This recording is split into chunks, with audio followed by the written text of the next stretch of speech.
Uttaranchal University, Dehradun, NAC A+ accredited university. Hi అండి, అందరికీ నమస్కారం. నేను మీ వేణుగోపాల్ రెడ్డి. సుమన్ టీవీ ఎడ్యుకేషన్కి స్వాగతం అండి. మీ అందరికీ నమస్కారం.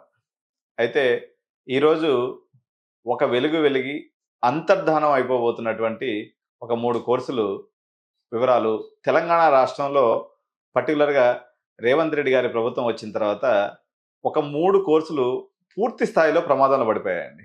ఆ 3 కోర్సులు ఏంటి? ఇవి కనుమరుగి ఆల్రెడీ అయిపోయినాయి. దాన్ని పూర్తిగా తుడిచిపెట్టుకోబోయేటువంటి నిర్ణయం తెలంగాణ ప్రభుత్వం ఏం తీసుకుంది అనేటువంటి ఒక విషయాన్ని మనం ఈరోజు చూద్దాం. ఇంజనీరింగ్ అంటేనే కోర్ బ్రాంచెస్ అండి. చాలామంది మా జనరేషను, ఇప్పుడు నాకు ఒక 43 ఇయర్స్, మా టైంలో ట్రిప్లీ, మెకానికల్, సివిల్ ఈ 3 బ్రాంచ్లకి చాలా క్రేజ్ ఉండేదండి. 2013లో కూడా మెకానికల్కి 3 లక్షల నుంచి 5 లక్షల రూపాయలు డొనేషన్ ఉండేది. ఏది చిన్న కాలేజీలో కూడా. అదే పెద్ద కాలేజీలో సిబిఐటి లాంటి కాలేజీలో కానైతే, పెద్ద కాలేజీలో కానైతే 15 లక్షల వరకు డొనేషన్ పలికినటువంటి mechanical course, civil course, triple E course Revanth Reddy గారి ప్రభుత్వం తీసుకున్నటువంటి ఒక నిర్ణయంతో పూర్తిగా కనుమరుగైపోయేటువంటి పరిస్థితి. మామూలుగానే ఆ బ్రాంచ్లో 20 మందో, 30 మందో, 10 మందో ఉండేవాళ్ళు.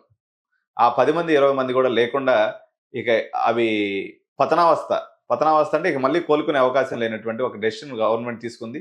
ఇది ఒక రకంగా మంచి నిర్ణయమే. ఎందుకంటే ఒక 100 కోట్ల బ్లాక్ మనీని బయటకు తీసే ప్రయత్నంలో భాగంగా వాళ్ళు ఇది చేశారు. కానీ ఈ భారతదేశం మేక్ ఇన్ ఇండియాకి ఇది తూట్లు పొడిచేటువంటి నిర్ణయంగా అనుకోవచ్చు. కానీ విద్యార్థుల పాయింట్ ఆఫ్ వ్యూలో, వాళ్ళ ఎమోషనల్ పాయింట్ ఆఫ్ వ్యూలో, తల్లిదండ్రుల ఎమోషనల్ పాయింట్ ఆఫ్ వ్యూలో ఇది మంచి నిర్ణయమే. కానీ ఒక మంచి కొంతమందికి జరుగుతుంది అన్నప్పుడు ఇంకొంతమందికి చెడు జరుగుతుంది. సో ఎవరికి మేలు జరుగుతుంది, ఎవరికి చెడు జరుగుతుంది, ఈ బ్రాంచ్ల యొక్క అంతర్ధానం అవ్వటం వల్ల మనకి ఎటువంటి పర్యవసనాలు ఉంటాయనేది మనం ఈరోజు చూద్దాం. సో ఈ డెసిషన్ ఏందనేది ఫస్ట్గా చూసినప్పుడు, ఎప్పుడైనా కానీ తెలంగాణ రాష్ట్రంలో ఏం జరిగేదంటే 3 కౌన్సిలింగ్స్ నడిచాయండి. ఎంసెట్లో 1, 2, 3 కౌన్సిలింగ్ ఫేజ్, అంటే counselling number 1, counselling number 2, counselling number 3. ఈ 3 ఫేజ్ల కౌన్సిలింగ్ అయిపోయిన తర్వాత అన్ని కాలేజీలో పిల్లలు సెటిల్ అయినటువంటి పిల్లలందరూ, వాళ్ళ కాలేజీ నచ్చినటువంటి పిల్లలు, సిఎస్సి రానటువంటి పిల్లలు ఏదో టెంపరీగా మెకానికల్లో పెట్టేసి ఆ సీట్ వదిలేసుకొని వచ్చి వేరే కాలేజీలో మేనేజ్మెంట్ చదువుకునేవాళ్ళు, మేనేజ్మెంట్ సీట్ తీసుకొని. బుర్రా వెంకటేశం గారు ఇప్పుడు present in charge vice chancellor JNTU వారి ఆధ్వర్యంలో ఒక సాహసోపేతమైనటువంటి నిర్ణయం, మంచి నిర్ణయమే ఇది. కానీ ఈ నష్టం గురించి మనం చూద్దాం. ఈ నిర్ణయం ఏం చేసిందంటే 3 ఫేజ్లు కౌన్సిలింగ్ అయిపోయిందండి. ఎంసెట్లో 3 ఫేజ్లు అయిపోయిన తర్వాత సహజంగా మొత్తం మన తెలంగాణ రాష్ట్రంలో ఒక 6,000 నుంచి 8,000 మంది ఈ 3 బ్రాంచ్ల్లో కలిపి జాయిన్ అవుతారు. 6,000 మంది జాయిన్ అవుతారు అప్రాక్సిమేట్గా. ఇంకొక వైపు నుంచి ఒక 6 నుంచి 10,000 మంది ఈ సిఎస్సి అలాట్ అయినటువంటి పిల్లలు ఖాళీ చేసి ఇతరత్ర కోమెడ్కేకో, లేకపోతే ఏపీ ఎంసెట్కో, లేకపోతే ఇంకితరత్ర నేషనల్ ఉన్నటువంటి ఇంపార్టెన్స్ ఇన్స్టిట్యూషన్స్కో, లేకపోతే మంచి డిగ్రీ కాలేజెస్ వస్తాటో వెళ్ళిపోతూ ఉంటారు అనమాట. ఈ వెళ్ళిపోయినటువంటి ప్లేసుల్లో సహజంగా మేనేజ్మెంట్లు ఏం చేశాయంటే ఈ చిన్న కాలేజీలో సీట్లు వచ్చిన వాళ్ళందరినీ తీసుకొని నింపుకునేవాళ్ళు. ఇప్పుడు ఏం చేసిందంటే తెలంగాణ ప్రభుత్వం స్లైడింగ్, అంటే పై బ్రాంచ్కి స్లైడింగ్ అవ్వటం వల్ల వాళ్ళకి ఫీజు రీయింబర్స్మెంట్ వస్తుంది.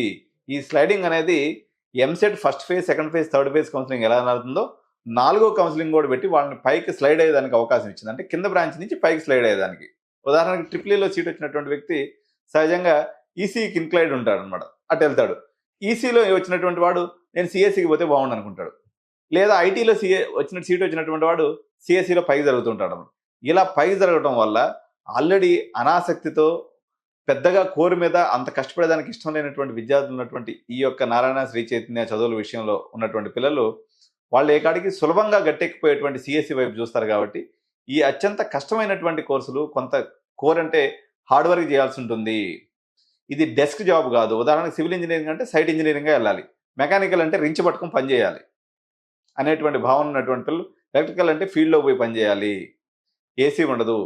ఏసీలో బతికినటువంటి పిల్లలు మళ్ళీ అదే ఏసీలో బతకడానికి ఇష్టపడేటువంటి పిల్లలు సిఎస్సి వైపు ఇంక్లైన్ ఉంటారు. కాబట్టి ఈ బ్రాంచ్లు 3టిని ఖాళీ చేసి వాళ్ళు ముందుకు స్లైడ్ అయిపోయేటువంటి ప్రమాదం వల్ల దాదాపు అన్ని కాలేజీల్లో ట్రిప్లీ, సివిల్, మెకానికల్ ఆల్మోస్ట్ జీరోకి వచ్చేస్తాయి. అదేవిధంగా మీకు సిబిఐటి కానీ, విఎన్ఆర్ కానీ, వాసవి కానీ, గోకరాజు కానీ, సివిఆర్ కానీ ఏదైతే పెద్ద పెద్ద కాలేజీలు ఉన్నాయో ఇక్కడ కూడా మీకు కౌన్సిలింగ్ ఫీజుకి లేకపోతే ఏదో ఒక నామినల్ డొనేషన్ 50,000 నుంచి ₹1,00,000 డొనేషన్తో మీకు ఈ సీట్లు దొరికేటువంటి పరిస్థితి ఉంది. ఈ 5-6 కాలేజీలు మాక్సిమం ఒక 10 కాలేజీలో కూడా మిగలవు. నాకు తెలిసి ఒక 5 to 6 కాలేజెస్‌లో మాత్రం ఈ బ్రాంచెస్ మిగులుతాయి. రిమైనింగ్ దాదాపు అన్ని కాలేజీల్లో ఈ బ్రాంచ్‌లు కనుమరుగైపోతాయి. దీనివల్ల ఉపద్రవం ఏం జరుగుతుందంటే అండి, ఈరోజు రియల్ ఎస్టేట్ రంగం బాగుపడాలంటే సివిల్ ఇంజినీర్స్ ఉండాలి. అదేవిధంగా సర్వీస్ ఇంజినీర్స్ లేకపోతే మనకి మెకానిక్స్ వీళ్ళందరూ కావాలన్నట్లయితే మెకానికల్ డిపార్ట్మెంట్ మన కోర్ ఇండస్ట్రీ అనేది పూర్తిగా రిసోర్స్ అనేది దొరకనటువంటి పరిస్థితికి వచ్చేస్తుంది.